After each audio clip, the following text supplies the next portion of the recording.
و اینکه انسان تا لحظه موت نبایستی بر این نفس اعتماد بکنه و تا لحظه موت نفس خودش رو باید دائما تحت کنترل و مراقبت قرار بده و احساس نکنه که چند سبایی حالا به علت همنشین خوب و صالح، محیطی سالم یا یک نهضت ایمانی که خورده باعث رشد ایمانش شده و از اون طرف نفسی خورده رام شده، نفسی خورده سرکوب شده، ما احساس کنیم که دیگه این نفس کلن از بین رفته و این دیگه آسیبی به ما نمیرسونه. در رابطه با همین مولانا داستانی از حکایت مارگیری میاره که رفت و تو کوها دنبال ماری میگشت تا با او معرکه‌ای بپا کنه و برای خودش کار و کاسبه‌ای را بندازه.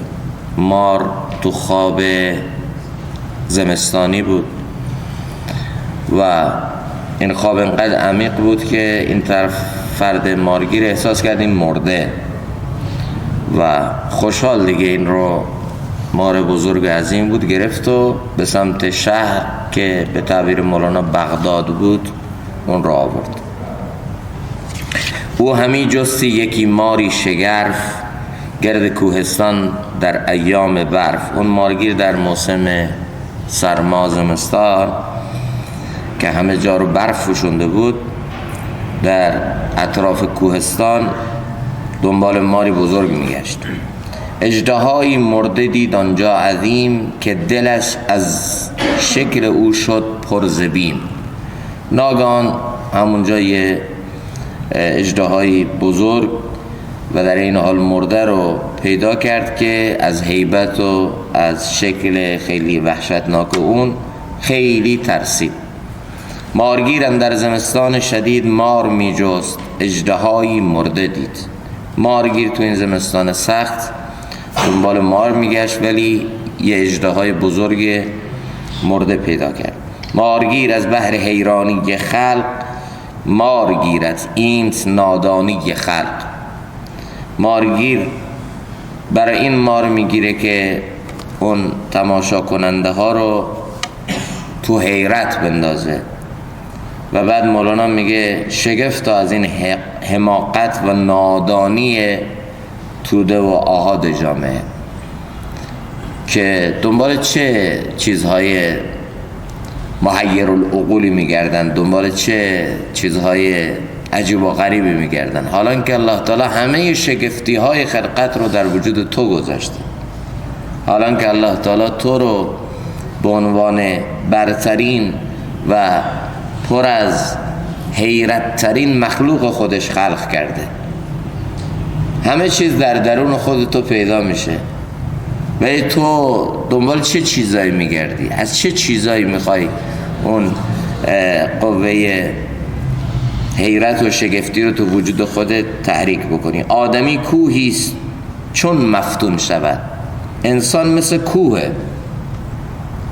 چطور این کوه بزرگ و استوار با وجود اینطور شکوه و عظمتی که داره حیران و سرگردان یک مار باشه؟ آدمی کوهیست چون مفتون شود، کوه اندر مار حیران چون شود. و یک کوه چطور میتونه حیران یک مار باشه؟ خیشتن نشناخت مسکین آدمی. میگه افسوس اینه که انسان خودشو نشناخت، قدر و مرتبه و مقام خودش رو درک نکرد. یه زمان خدمت حضرت مولانا محمد یوسف کاندهلوی شخصیت دوم در دعوت آمدن، گفتن که در هندوستان تورم آمده، گرانی آمده و این گرانی سرسام‌آور کمر مردم رو شکسته. چه تجزیه و تحلیلی از این قضیه شما دارید؟ چرا باید این اتفاق بیفته؟ مولانا یه آه سردی کشیدن، فرمودن وقتی قیمت انسانها میاد پایین، قیمت کرامت انسانی، شرافت انسانی، وقت انسان، استعداد انسان، وقتی قیمت اینا میاد پایین، قیمت چیزهای بی ارزش دنیا میره بالا. و وقتی انسان قیمت خودش رو از دست داد که اشرف مخلوقاته، وقتی انسان قدر و قیمت خودش رو نفهمید، جایگاه خودش رو درک نکرد، وقتی تو یک جامعه تونستی شرافت انسانی، کرامت انسانی رو به بهای اندک بخری، وقتی اینا ارزون شد، اون موقع بفهم که کالاها و چیزهای بی ارزش دنیا چی میشه؟ اینها گران و پر قیمت و پر ارزش میشه. لذا اگر میخوای اینا بی ارزش بشه، قیمتش بیاد پایین، قیمت خودتو ببر بالا، ارزش خودتو ببر بالا، جایگاه خودتو بشناس و تلاش کن تا اون جایگاه رو برای خودت، جایگاهی که شایسته یک انسان کامل هست، مقام و مرتبه‌ای که زیونده یک انسان کامل هست، تلاش کن اونو به دست بیاری. نمیشه که انسان با پستی ها زندگی کنه، با رذالت ها زندگی کنه، با همت های دون و پست زندگی کنه، بعد توقع داشته باشه که مثل یه چیز ارزشمند باش رفتار بشه. مولانا فرمودن گرانی این چیزهای بی ارزش نتیجه اینه که شما قیمت خودتون رو پایین آوردید. قیمت خودتون رو بالا ببرید تا این چیزها قیمتش بیاد پایین.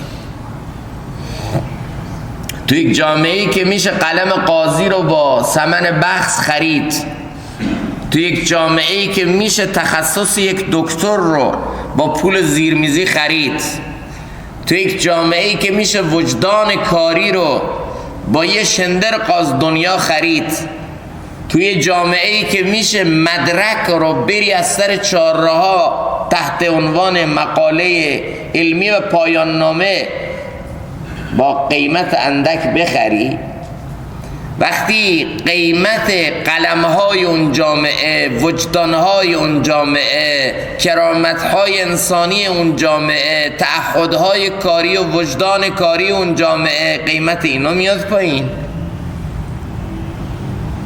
اون موقع قیمت چیزهای پست، قیمت چیزهای دون میره بالا. اونا میشن ارزشمند، اونا میشن گران قیمت و گران بها. خیشتن نشناخت مسکین آدمی، میگه این انسان بینوا قدر و مرتبه خودشو نشناخت. تو میدونی کی هستی؟ تو کسی هستی که اگر در طلب علم حرکت بکنی، فرشته ها بالهای خودشون زیر پاهای تو پهن میکنن. تو کسی هستی که اگر تو یک جمع ایمانی و دینی به خاطر الله بشینی، فرشته ها گرد تو رو میگیرن و حفتهم الملائکه. تو کسی هستی که اگر در میدان اعلای کلمت الله با لباس دامادی و در حال جنابت فوری شرکت بکنی، میشی غسیل الملائکه، ملائکه تو رو غسل میدن. مرتبه تو اینه که تو رشک ملائکه باشی، ملائکه بر تو فخر و مباهات کنن، این مقام توه. اما حالا داری چطور زندگی میکنی؟ قیمت خودتو چی تعیین کردی؟ هر چیز که در جستن آنی میخوای بفهمی قیمتت چیه؟ نگاه کن که استعداد و توان و قوت بشری در جستن چیه؟ بیشتر زندگی در طلب چی هستی؟ میخوای چی به دست بیاری؟ قیمتت همونه. قارون قیمتش رو همون ثروت تعیین کرد، فرعون قیمتش رو همون چارسوای حکومت تعیین کرد، قوم لوط قیمتشون همون شهوترانی و رفتارهای منافی عفت تعیین کردن. من و تو قیمت خودمون رو چند تعیین کردیم؟ صحابه کرام در رکاب حضرت رسول صلی الله علیه وسلم قیمتشون یه چیزای خیلی خیلی بالا تعیین کردن. ابوبکر به غیر از ثانی اثنین بودن برای این امت چیز دیگه رو نخواست، هزینه شو داد، پاش ایستاد، گفت من میخوام ثانی اثنین باشم. پولشم تو راه درست تا تومن آخر خرج کرد. عمرش و استعداد و توانش هم تا لحظه آخر موت سر آرمانهای نبوت صرف کرد. تو کلام الهی ثانی اثنین ثبت کرد نام خودش را. قبرش ثانی اثنین مصطفی شد، حشرش ثانی اثنین مصطفی شد. این قیمت خودش رو خودش گذاشت، چون سقف همتها و آرزوهاش بالا بود. برای چیزای بزرگ زندگی میکرد، نه برای چیزای کوچیک کوچیکی که ابو جهلها و ابو لهبهای زمان زندگی میکردن. خودش این قیمت رو خودش گذاشت. حالا من قیمت خودم رو چی گذاشتم؟ الان جوانیم، عمرم، استعدادم، توانم کجا داره صرف میشه؟ در جستن چی هستم؟ منتهای فکر و آرزوم چیه؟ الان چی رو میخوام به دست بیارم؟ اولویت زندگی من چیه؟ قیمت من همونه. خیشتن نشناخت مسکین آدمی، از فزونی آمد و شد در کمی. از فزونی آمدی، با کرامت انسانی آمدی، با نشانی از خدا آمدی و نفخت فیه من روحی، با بهترین شکل و صورت آمدی. لقد خلق الانسان فی احسن تقویم. اشرف مخلوقات آمدی، در حالی خلق شدی که مخدوم کائنات بودی. الدنیا خلقت لکم. ولی از این فزونی ها، از این کرامت ها، از این درجات عالی آمدی، از فزونی آمد و شد در کمی. خودش رو پایین کرد، خودش همتاشو انقدر پست کرد، همتاشو انقدر دون کرد برابر همت یک حیوان. یک حیوان همتش چیه؟ شهوت شکم، شهوت فرج، برای همین زندگی میکنه. منتهای فکر، آرزو، همت همیناست. انسانی هم که فقط برای اینا زندگی کنه قیمتش همونه. یأکلون و یتمتعون کما تأکل الانعام. اولئک کالانعام بل هم اضل. حیوان از حیوان هم پستر. وقتی کسی همتش فقط اینا باشه، برای اینا زندگی کنه. الله تعالی اینا رو اعضای سافل بدن کرده تا تو بفهمی که اینا قیمت تو نیست.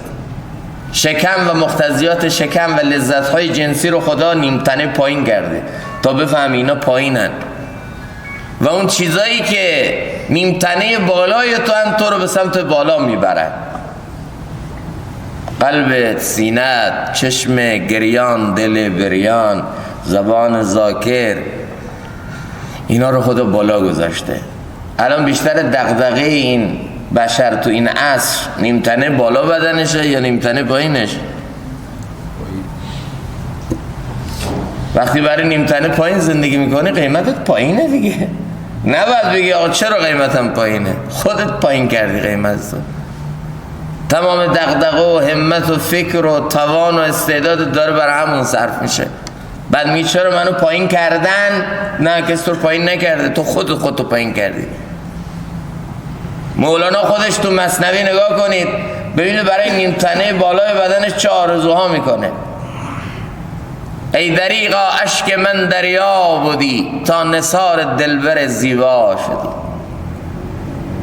سماع گوش من نامت، شراب هوش من جامت. برای هوشش چه میخواد؟ برای گوشش چه میخواد؟ برای سینش چه میخواد؟ سینه خواهم شرح از فراق، تا بگویم شرح درد اشتیاق. تمام آرزو همتش مال سینهش، قلبش، چشمش، گوشش، هوشش مال ایناست. یه جام تو مثنوی نمیبینی مولانا دغدغه شکمش باشه، دغدغش لذت‌های جنسیش باشه. اینا در حد ضرورت ماست. الله تعالی لذت جنسی این بشر رو تو پسترین عضو بدن انسان گذاشته که جای دفع گندگی از بدنه، تا بفهمی اینا ارزشت، اینا کرامتت نیست. خدا میتونست این لذت جنسی رو جای دیگه تو عضو دیگه بگذاره، ولی تو یک عضوی گذاشت که محل دفع گندگی از بدنه، تا بفهمی اینا ارزشت نیست. تمام فکر، همت، استعداد، توان صرف همین لذت‌های جنسی کنی. لذت‌های جنسی رو خدا توی عضو گذاشته که پسترین عضو بدن انسانه، محل دفع گندگی از بدن. تو بفهمی که این ارزش انسان نیست، این کرامت انسان نیست. لذا مولانا میگه خیشتن نشناخت مسکین آدمی. این انسان بینوا میگه قدر و مرتبه خودش رو نشناخت. از فزونی آمد، با فزونی ها آمد، با کمالهای معنوی آمد، با استعدادهای بالقوه از طرف الله تعالی آمد.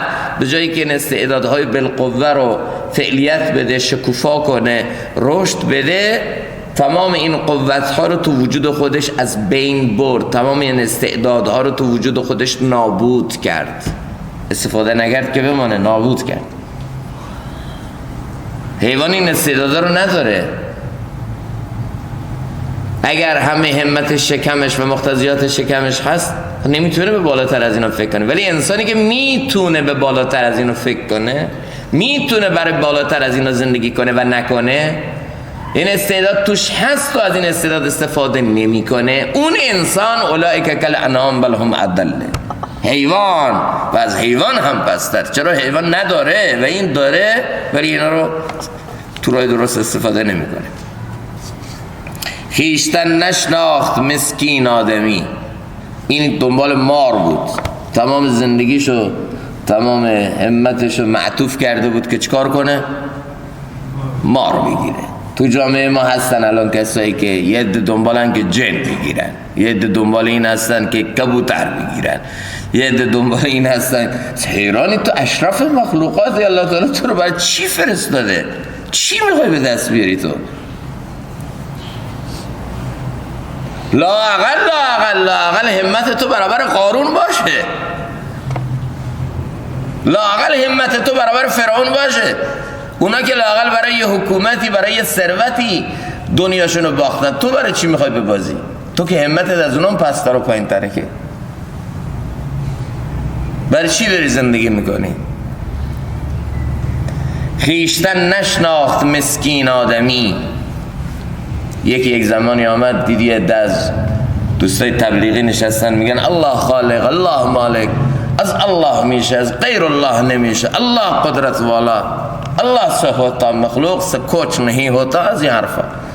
این اومد گوش کرد، برو بابا ببین الان بشر داره به کره ماه میره، کره مریخ میره، کهکشان ها رو داره فتح میکنه، شما تبلیغی ها اینجا نشستید و دارید میگه الله خالق، الله مالک، الله فلان. ما تبلیغی هم حاضر جواب بود. ببین ما که اینجا نشستیم رب کائنات رو داریم به دست میاریم با این مذاکره ایمان. یه عده دیگه هم که تو میگی بله دارن کائنات رو به دست میارن، میرن به کرات و کهکشانات، تو الان چی به دست آوردی؟ تو نه کائنات رو به دست آوردی، به کره مریخ و زحل رفتی، نه اینجا میشینی مذاکره ایمان کنی که خدا رو به دست بیاری، نه اون داری نه این داری، فقط چی؟ حرف میزنی، ویر میزنی. تو خودت کدوم وری الان؟ تو خود چی به دست آوردی؟ یه آدم هست اینطوری هست، هیچی ندارن، چون اعتراض آسونه، گیر دادن آسونه، عیبجویی آسونه، همین رو انتخاب کردن، فقط گیر میدن، اعتراض میکنن به این به اون. خودت کجا این داستانی؟ خودت چه کاره ای الان؟ چی به دست آوردی تو الان؟ خیشتن نشناخت مسکین آدمی، از فزونی آمد و شد در کمی. خیشتن را آدمی ارزان فروخت، خودمونو ارزان نفروشیم. وقتی ما یه مشتری مثل الله داریم، ان الله اشترى من المؤمنین انفسهم و اموالهم بان لهم الجنه. وقتی من مشتری مثل الله دارم، خودم چرا به چیزای پست و دون دنیا میفروشم؟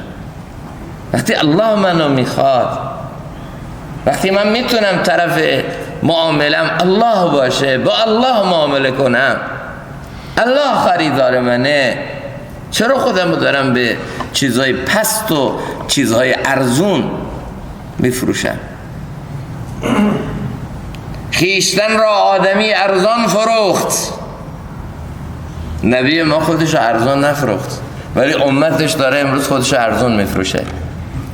اول بعثتش بود کفار آمدن گفتن خب این همه بلا رو به جون خریده، این همه یه رودخانه رو داره برخلاف جهت شنا میکنه، داره توی یک جامعه‌ای که همه بر علیهش شدن فریاد توحید بلند کرده، خب حتما پول میخواد، پله میخواد، ثروت دارایی میخواد. اونا با همون تجزیه و تحلیل‌های مادی خودشون به این قضیه نگاه میکردن، گفتن پشتش حتما پول میخواد، پست میخواد، مقام میخواد. ولی چیه دنبال چی میگرده؟ بس مگه میشه یه آدم این همه خطر بکنه، ریسک بکنه، این همه بلا رو به جان بخره که چی میخواد به دست بیاره؟ اون نمیتونست این درک کنه، این درک درستی از این قضیه نداشتن. یکی رو فرستادن گفتن برو باش صحبت کن، چی میخواد؟ پول میخوای، ثروت میخوای، دارایی میخوای، زن زیبا میخوای، پست و مقام میخوای، میدیم به دست بردار از این کارا. چی اینا؟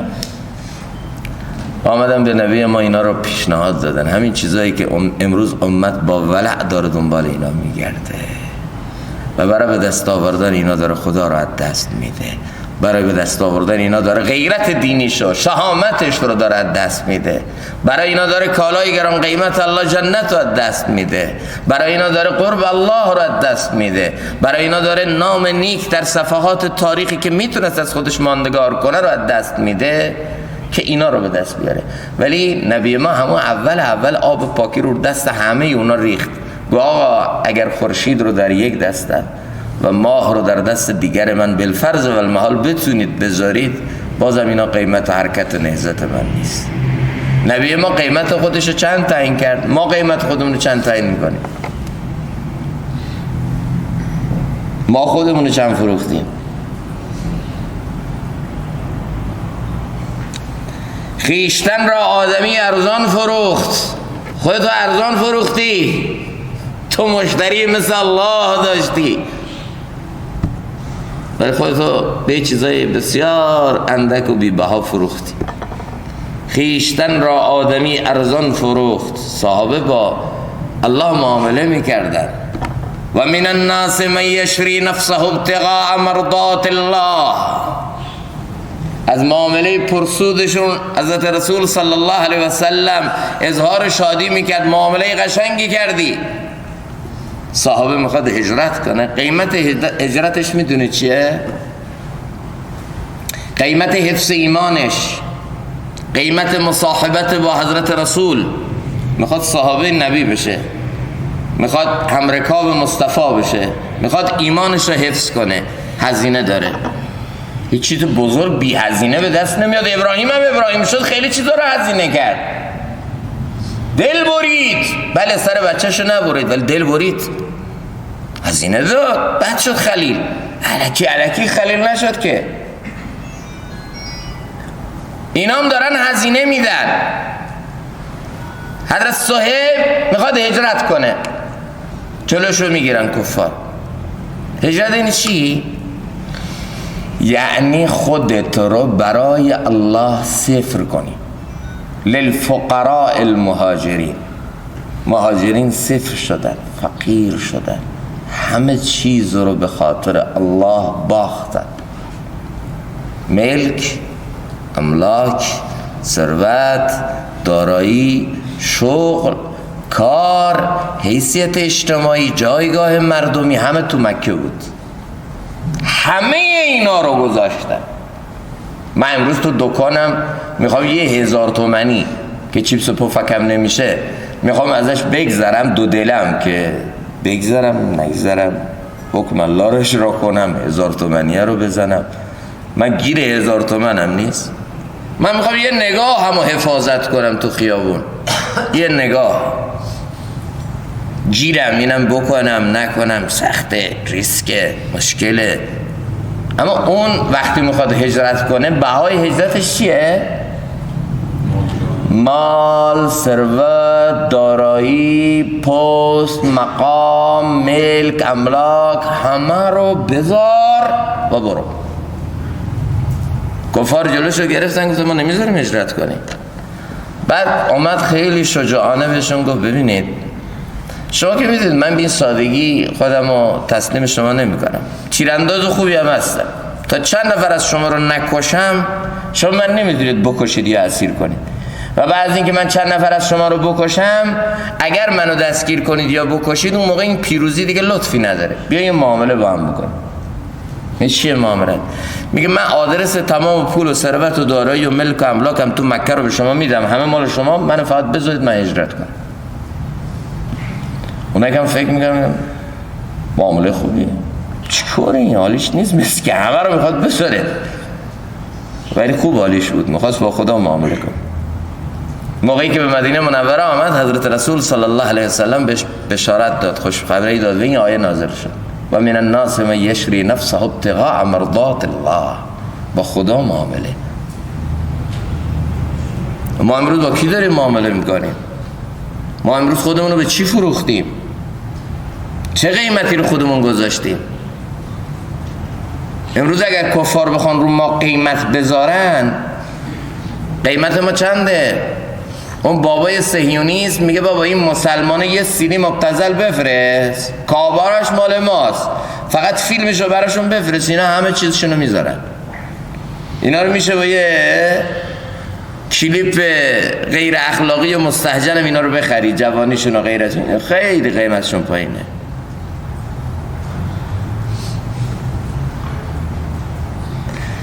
خیشتن را آدمی ارزان فروخت. مولانا میگه انسان خودش رو ارزان میفروشه. بود اطلس، مولانا میگه پارچه گران قیمت بودی. اطلس یعنی پارچه گران قیمت، حریر فاخر. خیشتن بر دلقی بدوخت، خودش رو به یک جامعه کهنه و فرسوده وصل کرد. 100,000 مار و که حیران اوست، او چرا حیران شده است و مار دوست. 100 تا مار و 100 تا کوه باید حیران تو باشن، همونطوری که کوهی که اصحاب کهف بهش پناه بردن حیران اصحاب کهف. اینا چیان؟ تمام نظام تکوینی کائنات رو خدا بسیج کرده برای اینا چیان؟ کوه حیران اینا بود. همه نظام تکوینی کائنات در جهت نفرسانی به اینا گویا بسیج شده بودن. همه باید حیران تو باشن. تو حیران چی؟ بعد خود الله تعالی میگه ام حسبت ان اصحاب الكهف والرقیم كانوا من آیاتنا عجبا. فکر میکنی این نشانه شگفت ما بود، خیلی عجیب غریب بود؟ نه، هر کس تو هر عصر و زمانه‌ای که درست زندگی کنه، برای نظام تشریعی خدا زندگی کنه، خدا نظام تکوینیش رو تابع او میکنه. چیز عجیبی نیست. تو هر عصر ممکنه این تکرار بشه برای هر کس. این نسخه، این الگوست برای همه انسان ها تا قیامت. کهفی زندگی کن، مثل اینا زندگی کن، اون موقع کوه هم تو رو پرورش میده، همونطور که آتش ابراهیم رو پرورش داد. قصر فرعون تو رو پرورش میده، همونطور که موسی رو پرورش داد. الله پرورش میده. تو دنیا باید حیرت زده و حیران تو باشن. تو حیران کی؟ سرگشته کی؟ 100,000 مار و که حیران اوست، او چرا حیران شده است و مار دوست. چرا این حیرانه؟ چرا این مار دوست شده؟ تو رو خدا بر چی فرستاده تو دنیا؟ مارگیران اژدها را برگرفت. بالاخره به داستان مولانا برمیگرده. لا بلای داستان ها مولانا اون نکات اخلاقی خودش رو باز بیان میکنه، گاهی از اصل مطلب هم میخورد و فاصله میگیره، چون داستان ها برای مولانا هدف نیست. مثل این که به من تو قرص میدن، به بچه ها قرص میدن، یه طعم دهنده هایی هم بهش اضافه میکنن. خب من میدم دست بچه، میگم بخور، چیه؟ شکلاته. بچه فکر میکنه داره شکلات ما، چون واقعا طعم آلبالو نمیدونم طعم موز داره و احساسش اینه که شکلات خورده، ولی حقیقت امر اینه که اون طعم هدف نیست. هدف اون در حقیقت قرصه که بر مریضیش خوبه. داستان ها برای مولانا یا حالت داستان خوشتران باشد که سر دلبران گفته آید در حدیث دیگران. میخواد سر دلبرشو بگه با حدیث دیگران. داستان براش هدف نیست، یه ابزاره. مارگیران اژدها را برگرفت. بالاخره مارگیر اون اژدهایی که تو خواب زمستانی بوده احساس میکرد مرده است، اونو گرفت. سوی بغداد آمد از بحر شگفت. دیگه خیلی خوشحال اینو گرفت آورد که حالا میتونم با این معرکه بپا کنم و کار کاسبی برای خودم را بندازم. اشتغال زایی نیست؟ درآمدزایی، خودکفایی. کس دیگه به فکر ما نیست، خودمون به فکر خودمون باشیم. اژدهایی چون ستون خانه‌ای میکشید از پی دانگانه‌ای. یه اژدهایی که مثل ستون خونه انقدر قوی و بزرگ بود، اونو داشت میکشید با خون جگر برای به دست آوردن شنقاز پول دنیا، قوت لایموت بگیم مثلا. دانگانه‌ای یعنی یه پول اندکی. که اژدهای مرده ای آوردم. با خودش تصور میکرد یه اژدهای مرده آورده. در شکارش من جگرها خوردم، خون جگر خوردم تا اینو شکار کردم. جلو مردمم کلی ادعا و لاف و گزاف و من اینو اینطوری شکار کردم، اینطوری من اینو گرفتم، تا اینو گرفتم، چقدر برام سنگین شد. این داستان سرای خیلی مثل شاهنامه کرده بود اینو. حالا که این مرده بود و اینو گرفته بود، مثلا این خواب زمستانی بود همینطوری گرفته بود آورده بود، ولی ازش شاهنامه درست کرده بود. او همین مرده گمان بردش ولیک زنده بود و او ندیدش نیک نیک. این مرده تصورش میکرد، حالا که این نمرده بود. او ز سرماها و برف افسرده بود، زنده بود و شکل مرده مینمود. این سرما باعث شده بود تو خواب زمستانی بره، اما واقعیت همین این بود که زنده بود و به نظر می آمد که مرده است. حالا مولانا باز یه خورده از داستان فاصله میگیره، میگه عالم افسرده است و نام او جماد. این دنیا هم، این جهان طبیعت هم به حسب ظاهر جامد و بیروح جلوه میکنه، مرده جلوه میکنه. جامد افسرده بود ای او استاد، ای استاد ظاهربین، جسم جامد افسرده و بیروحه، اما حقیقت اینه که اینا با خدا زندن. آب و باد و خاک و آتش بنده ان، با من و تو مرده با حق زنده ان. و این من شیء الا یسبح بحمده ولکن لا تفقهون تسبیحهم. همه اینا تسلیم امر الله.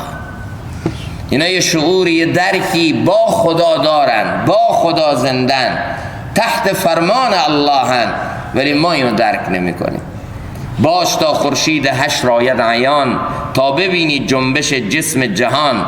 باشه که اون خورشید قیامت بتابه بر اینها تا اینها از این افسردگی و بیروحی در بیان و بعد ببینی بابا اینا هم تحت فرمان بودن. یوم تحدث الارض اخبارها، زمینم داره حرف میزنه بابا اینا همه یه حرکتی داشتن، یه تکاپوی، یه زندگی داشتن، ما نمیفهمیدیم. باشه خورشید قیامت بر اینا بتابه، بعد میفهمی که اینا هم یه جوری وجدان و حیاتی داشتند، از نظر ما مرده جلوه میکردن. چون عصای موسی اینجا مار شد، عقل را از ساکنان اخبار شد. چوب دستی حضرت موسی، عصای حضرت موسی تبدیل به مار شد. این به خردمندان در حقیقت خبر داده شد که موجودات جامد و به ظاهر بی جان اینا باطنا زنده و باروحن. الله بخواد اینا زنده. پاره خاک تو را چون مرد ساخت. الله تعالی تو را از یک هیچی، از مردگی چطور زنده کرد؟ خاکها را جملگی شاید شناخت. بنابراین همه خاکها قابلیت و شایستگی معرفت رو دارن. مرده زین سوند و زان سو زندن. از طرف ماها اینا مرده جلوه میکنن، اما از اون سو اینا زندن. الله تعالی به آتش میگه یا نار، ای آتش. در زمان حضرت نوح یا ارض، ای زمین، یا سماع، ای آسمان خطاب میکن تو این کارو بکن، زمین تو این کارو بکن، آتش تو این کارو بکن. خطاب مستقیم الله تعالی میکنه. یا بادها رو الله تعالی مسخر حضرت سلیمان علیه السلام کرده. اینا تحت فرمان الله، اینا تسلیمن، اینا تو هر فعل و انفعال نفع و ضرر به الله محتاجن. بنابراین مرده زین سو اندوزان سو زندن، خاموش اینجا و آن طرف گویندن. چون از آن سوشان فرستد سوی ما، آن عصا گردد سوی ما اژدها. چون از اون طرف فیصله بشه، از اون طرف اراده بشه، عصا هم تو این عالم میشه اژدها. کوها هم لحن داوودی کند، جوهر آهن به کف مومی بود. همونطور که کوها با لحن داودی هم نوا شدن، با نغمه داودی هم نوا شدن، همونطور که آهن در کف داود موم شد. باد حمال سلیمانی شود، بحر با موسی سخندانی شود. همونطور که بادها مسخر سلیمان شد، دریا مسخر موسی شد. ماه با احمد اشارت بین شود، ماه با یه اشاره دست مصطفی اشارت بین میشه، تشخیص میده، دو نیم میشه. نار ابراهیم را نسرین شود، آتش برای ابراهیم گلستان میشه.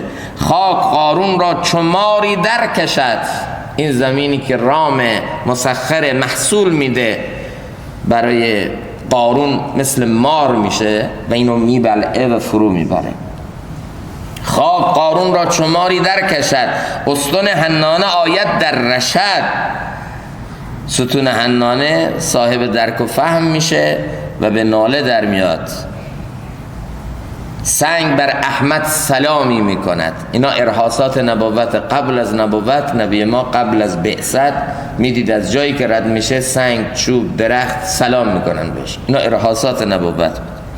سنگ بر احمد سلامی میکند، کوه یحیی را پیامی میکند. ما سمیعیم و بصیریم و خوشیم، با شما نامحرمان ما خاموشیم. حالا مولانا میگه گویا این جامدات که نظر ما فاقد شعور و درکن، این عناصر اربعین کائنات که نظر من و شما فاقد شعور و درکن، اینا با زبان حال میگن ما شنوا هستیم، ما بینا هستیم، ما خوش هستیم و دلشاد هستیم، اما شما نامحرمان هستید. ما شمایی که با عالم معنا و حقیقت سنخیتی ندارید، ما با شما خاموش و بی نطقیم. چون شما سوی جمادی می روید، محرم جان جمادان چون شوید. شما خودتون مثل جماد دارید زندگی میکنید، فاقد روح، فاقد احساس، فاقد اون در حقیقت شور و حماسه‌ای که دل یک مؤمن باید داشته باشه، حرارت ایمان و سوز و گدازی که یک مؤمن باید داشته باشه. شما از اونا خالی، شما خودتون سنگید. حجاره و اشد و قسوه، سنگ از سنگم سخت‌تر. بعد از کجا میخواد بفهمید سنگای دنیا چی؟ با خدا زنده. تو خودت مثل سنگ داری زندگی میکنی. بعد چطور میخوای سنگای عالم رو بفهمی با خدا چطور گویا هستن و با خدا چطور تسلیمن؟ نمیشه که. وقتی خودت مثل جمادات فاقده، به تعبیر علامه اقبال میگه ای تهی از شوق و ذوق و سوز و درد، میشناسی عصر ما با ما چه کرد؟ عصر ما را ز ما بیگانه کرد، از جمال مصطفی بیگانه کرد. تهی از شوق، از ذوق، از سوز، از درد، از اینا خالی، مثل یک سنگ، مثل یک قلب سنگ داری زندگی میکنی. بعد میخوای بفهمی چطوری سنگا با خدا زنده. تو خودت سنگی، تو خودت مثل جماداتی، فاقد همه اینایی. چی داری از اینا؟ تو غفلتت مثل سنگی، تو قساوتت و سنگ دلیت از سنگم سختری. بعد میخوای زبان جامدات رو بفهمی، عناصر اربعه رو بفهمی. حدیث از مطرب و میگو راز دهر کمتر جو که کس نکشودست و نکشاید به حکمت این معما را. حافظم میگه عاشق باش. حدیث از مطرب و میگو یعنی لوازم عشق رو برای خودت پیدا کن، عاشق بشو، سوز و عشق و درد در درون خودت پیدا کن، بعد به رازهای آفرینش پی میبری، بعد رازهای آفرینش برات رو میشه، بعد آتش برای تو برده و سلاما میشه، بعد تو میبینی که این دنیا همه چیز سر جاشه و همه با خدا زنده. اینا رو پیدا کن. حدیث از مطرب و میگو و راز دهر کمتر جو. اینا رو با قیل و قال و سینجین و اینا رو صرفا با کلمات جملات به حقیقت اینا نمیتونی برسی. چطور میشه؟ بابا این عقل محدود بشری ما امروز میگیم که اینا یه روزی با خدا گویا میشن، یه ده میخندن. اگر 500 سال پیش به ما میگفتن که این یه زمان حرف میزنه، این یعنی تکه، میبینید این حرف میزنه یه زمان. 500 سال پیش به یه نفری میگفتن، مثلا میگم زمان خود مولانا، زمان غزالی، این حرف میزنه، این یه زمان گویا میشه. این چی میگفتن؟ آقا این خدا بیچاره تعطیل شده، مغزش پلاستیک هم حرف میزنه، یه چیز جامد هم حرف میزنه. عقل ما یه پیشرفت 500 ساله دنیا رو نمیتونه قشنگ تجزیه تحلیل کنه. چطور میخوایم ما اون عالم معنا، اون عالم حقیقت، اون عالمی که مبدأ خلقت و آفرینشه، درک درستی از اون عالم داشته باشیم؟ ما همین عالم یه اختراع 400-500 ساله رو نمیتونیم درست درک کنیم، اصلا نمیتونیم بفهمیم.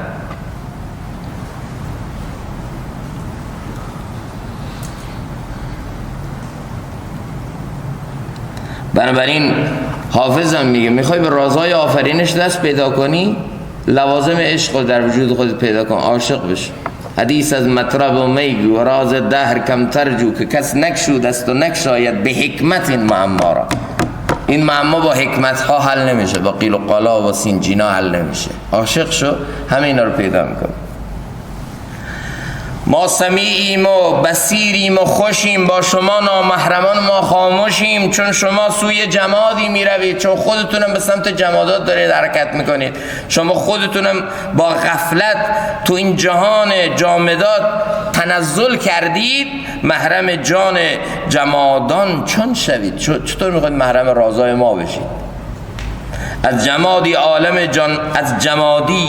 عالم جانها روید، غلغل اجزای عالم بشنوید. اگر میخواهید خروش و غلغله تسبیح و نیایش اجزای عالم رو گوش کنید که اینا چطور با خدا زندن، باید از این مرتبه جمادی این جهان شما به مرتبه جان ارتقا پیدا کنید. چون همه جان شوی آنگاه لایق جانان شوی. میخوای لایق جانان بشی، باید جان بشی سر تا پا. روحانیت تو وجود تو که همت نفسانیت، همت شهوت، چی میخوای بفهم؟ فاش تصریح جمادات آیدت، وسوسه تعویل ها نرو بایدت. اون موقع دیگه وسوسه تعویلات که اینا چطور زنده، اینا چطور تسبیح میگن، بیایم اینا رو توجیه و تعویل عقلانی کنیم، دیگه لازم نیست، همه برات رو میشه.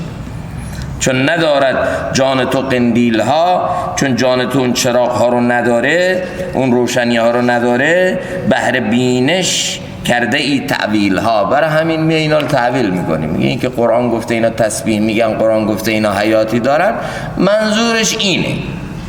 این تعویلی میکنه، توجیه میکنه که غرض تسبیح ظاهر کی بود. نه بابا، اینا تسبیح ظاهری نیست، دعوی دیدن خیال غیب بود. و اینکه میگن اینا در حقیقت ادعای درک و رؤیت میکنن، این خیال کجبی اساسه، بلکه مر بیننده را دیدار آن وقت عبرت میکند تسبیح خوان. بله، دیگران به اینا نگاه میکنن، عبرت میگیرن، تسبیح میخوانن. چون دیگران اینا رو میبینن تسبیح میخوانن، گویا خودشون تسبیح میخوانن.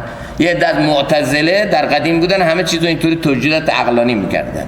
نه این سنگ و اینا و جامدات خودشون که گویا نیستن، خودشون که تسبیح نمیگن، نه یکی اینا رو میبینه به شگفتی های خلقت پی میبره میگه سبحان الله، و اینی که گفت سبحان الله گویا او سنگ گفته سبحان الله. این تعویل میکردن. پس چو از تسبیح یادت میدهد آن دلالت همچو گفتن میبود، چو او باعث شد تو تسبیح بگی گویا خودش تسبیح گفته. این بود تعویل اهل اعتزال. وان آن کس کو ندارد نور حال، اون کسی که از اون نور حال و درون چیزی نداره باید این تعویل ها رو بکنه. چون زهس بیرون نیامد آدمی باشد از تصویر غیبی اعجمی. چون آدم از این حواس ظاهره خودش پارو فراتر نگذاشته، به اون ذوق باطنی و تنویر درونی نرسیده، مجبوره که در حقیقت اون تصاویر عالم غیب و امور باطنی رو که نمیتونه مشاهده کنه نسبت به اونها نادان هست. این سخن پایان ندارد، مارگیر میکشیدان مار را با صد زحیر. مولانا میگه حرفا تمامی نداره، بخوایم حاشیه بریم و هی بخوایم نکته های کنار اینا در بیاریم. بابا اون بنده خدا مثلا ماری داشت میکشید و ماری داشت میبرد و ول کن اینا رو، بس دیگه از حاشیه چیزایی گفتیم. این سخن پایان ندارد، مارگیر میکشیدان مار را با صد زحیر. زحیر به معنای در اینجا زحمت و مشقت هست. تا به بغداد آمدان هنگام جو، دیگه حالا به بغداد رسید، بعد چه کار خواهد شد انشاءالله جلسه آینده اگر حیات و بقایی بود که تو بغداد چه کار میکنه با این مار. درودی بخونیم.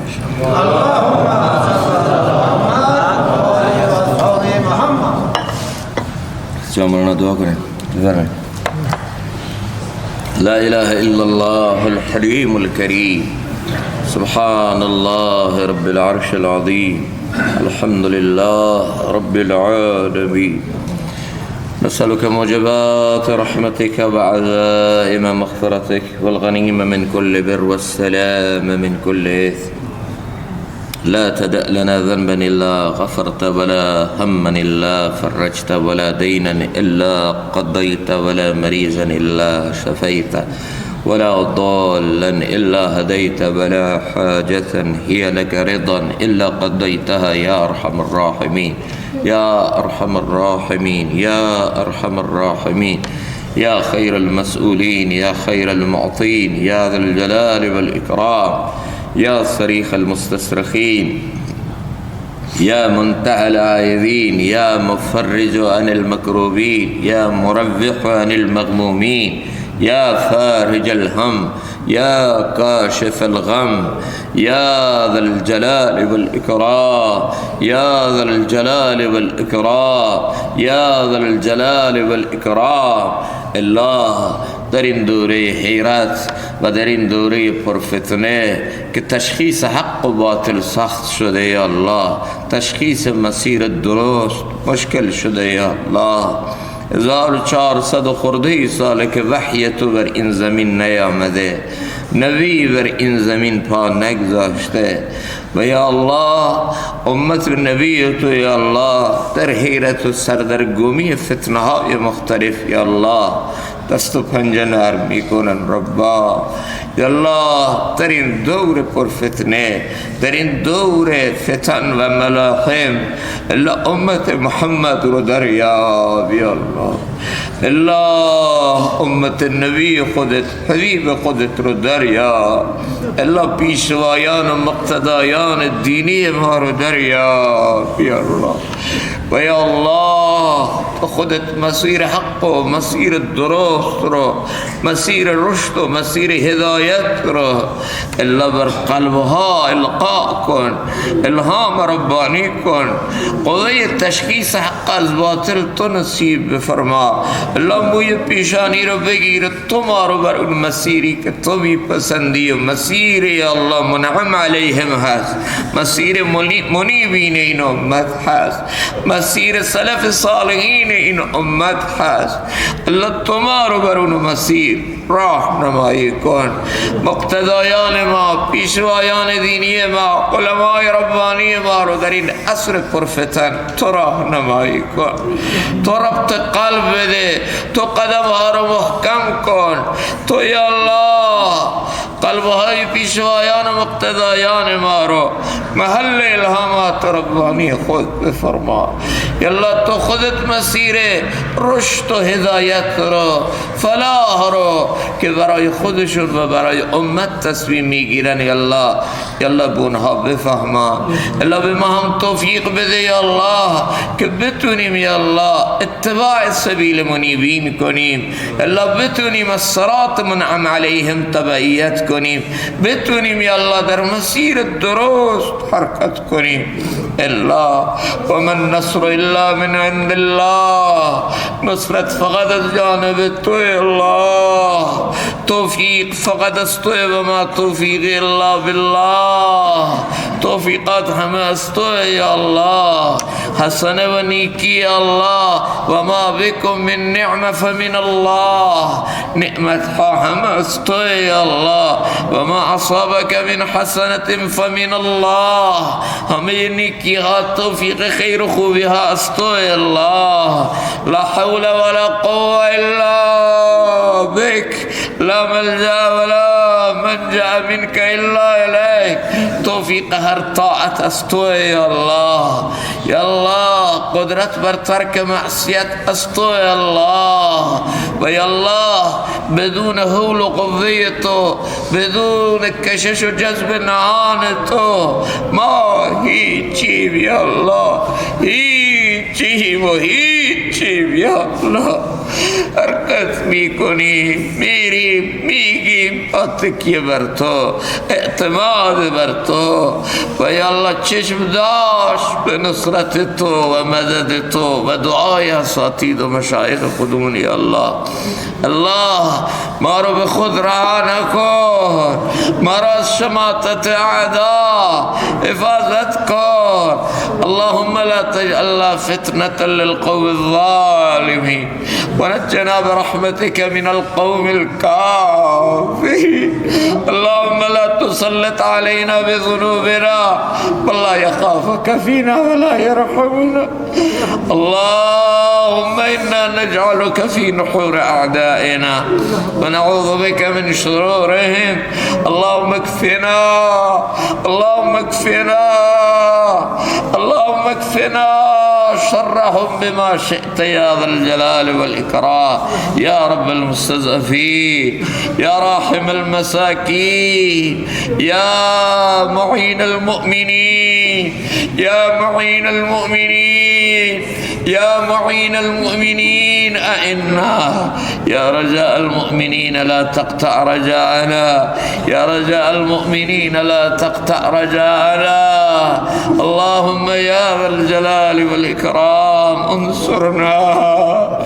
اللهم انصرنا، اللهم انصرنا ولا تنصر علينا. اللهم امكرنا ولا تمكر علينا. اللهم امكرنا ولا تمكر علينا. اللهم اهدنا ويسر الهدى لنا يا ذا الجلال والإكرام. اللهم زدنا ولا تنقصنا. أكرمنا ولا تهنا. أكرمنا ولا تهنا. أكرمنا ولا تهنا يا ذا الجلال والإكرام. اللهم استر عوراتنا آمن رواتنا. اللهم استر عوراتنا آمن رواتنا. يا من سخرت النار لإبراهيم عليه الصلاة والسلام.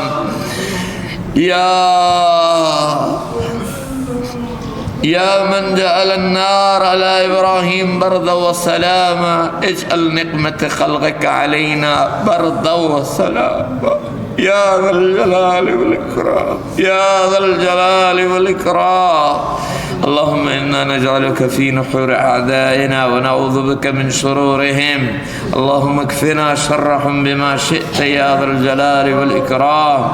اللهم اجعل كيد أعداءنا في تضليل اللهم اجعل جمعهم كعصف مأكول اللهم اجعل جمعهم كعصف مأكول يا ذا الجلال والإكرام اللهم إنا نعوذ بك من جهد البلاء ودرك الشقاء وسوء القضاء وشماتة الأعداء يا ذا الجلال والإكرام إلا در این دور پر فتنه در این دور یا الله پر از یا الله بدیها الا کل امت را حفاظت بفرما یا الله و یا الله زلزله اخیرا یا الله در مراکش شد چند هزار نفر کشته شدن رو زمین زیر پای تو کرام بود و مسخر بود و از او محصول میخوردیم یا الله مال ما بود یا الله این زمین بندگان تو رو با امر تو بلعید و فرو برد و خشم او رو ما دیدیم یا الله ما از اونها بهتر نیستیم یا الله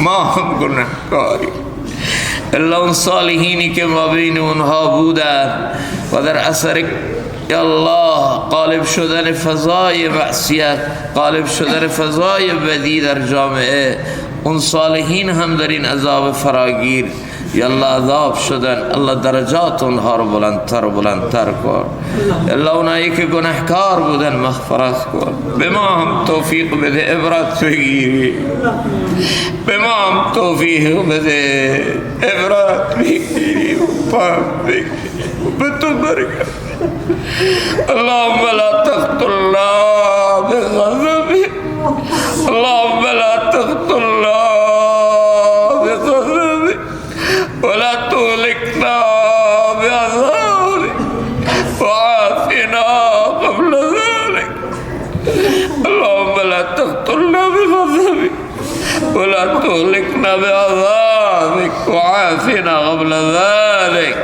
الله دور جدید رو دور اسلام و مسلمین بفرما الله تحولاتی که در عالم در حال شکل گیری الله هر طور که تو میدانی هر طور که تو میفهمی به نفع اسلام و مسلمین بفرما الله بلند کن در این امت تو مرتبه تاریخ سازانی حماس آفرینانی بلند کن در این امت تو مرتبه صلاح الدین ایوبی هایی رو یا الله بلند کن در این امت مجددانی مصلحانی بلند کن در این امت فاتحانی مجاهدانی بلند کن در این امت تو مرتبه مردانی که یا الله ناامیدی ها رو به امید تبدیل کنن و تاریخ این امت رو بسازن و روح رسول صلی الله علیه و سلم رو شاد کنن یا الله مادران ما رو توفیق بده خواهران ما رو توفیق بده این نسل رو بسازن و تربیت کنن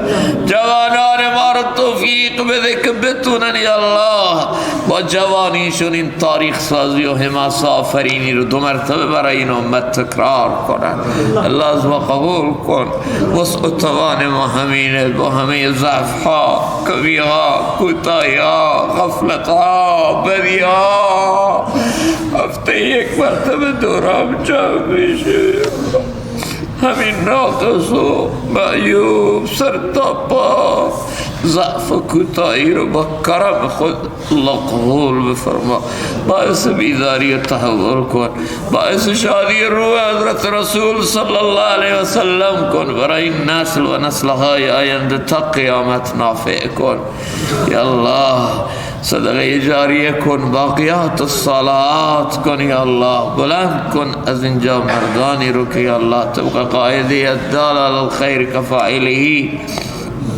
سبب خیر برای خود و برای ما بشن یا الله ربنا تقبل منا انك انت السميع العليم وتب علينا انك انت التواب الرحيم آمين آمين رحمتك يا ارحم الراحمين